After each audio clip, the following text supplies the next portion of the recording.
Welcome alpha. கர்த்தராகிய இயேசு கிறிஸ்துவின் நாமத்தினாலே உங்களை வாழ்த்துகிறேன். வாசிக்க எடுத்துக்கொண்ட வேத பகுதி மத்திய 8ஆம் அதிகாரம். வாசிக்கிறேன், கேளுங்கள். அவர் மலையிலிருந்து இறங்கின போது திரளான ஜனங்கள் அவருக்கு பின் சென்றார்கள். அப்பொழுது ஒரு குஷ்டரோகியை ஒருவன் வந்து அவரை பணிந்து, ஆண்டவரே, உமக்கு சித்தமானால் என்னை சுத்தமாக்க உம்மால் ஆகும் என்றான். இயேசு தமது கையை நீட்டி அவனை தொட்டு, எனக்கு சித்தம் உண்டு, சுத்தமாக என்றார். உடனே குஷ்டரோகம் நீங்கி அவன் சுத்தமானான். இந்த பகுதியிலிருந்து என்ன அறிகிறோம்னு சொன்னா, இயேசு தொட்டால் சுகமாகவும் ஒன்று. ரெண்டாவது, நாம் வியாதியா இருப்பது கர்த்தருக்கு பிடிக்காத காரியம்.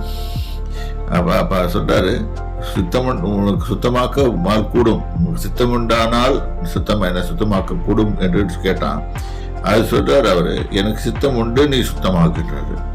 அப்ப ஒரு ஹீலிங் டேக்ஸ் பிளேஸ்னா அந்த இடத்துல நடக்குதுன்னு சொன்னா அங்க தேவனுடைய கிரியை இருக்குது. அந்த இடத்துல தேவனுடைய வல்லமை புறப்பட்டு சென்று கும்படியாடிகளை குணமாக்கும். இது மாதிரி தான் நிறைய அற்புதங்கள் நடக்குது. நாமளும் நம்முடைய காரியங்களை கிறிஸ்துவிட்டு அணுகும் போது நாம், ஆண்டவரே, உங்களுக்கு சித்தமானால் என்னை சுகமாக்கும் அப்படின்னு கேளுங்க. அப்போதான் அவர் சொல்வார், நிச்சயமாக எனக்கு சித்தம் உண்டு, நீ சுகமாக என்று சொல்வார். எந்த வியாதியாக இருந்தாலும் சரி, இது கேட்டு அவர்கிட்ட விடுதலை பெற்றுக்கொள்ளலாம். கர்த்தராகிய இயேசு கிறிஸ்துவின் நாமத்தினாலே உங்களை வாழ்த்துகிறேன். கர்த்தர் உங்களை ஆசீர்வதிப்பாராக. ஆமென்.